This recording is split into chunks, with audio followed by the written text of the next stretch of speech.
Welcome back to another technical deep dive here in the debug zone. Today we're tackling a big question and breaking it down with insights from other users. Hopefully this clears up some misconceptions and helps you get the answer you need. So buckle up, stay a little curious, and let's jump right in.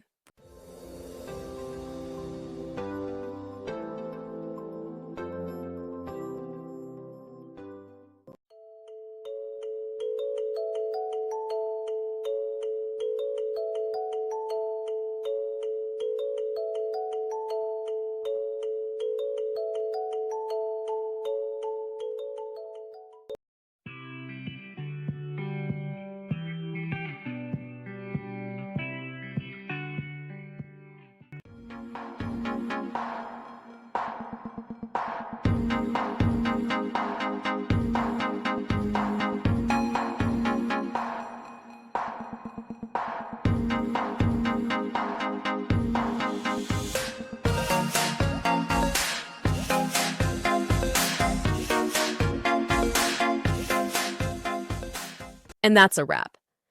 I hope you found the answer you were looking for. If you did, take a second to hit that subscribe button. It really helps out.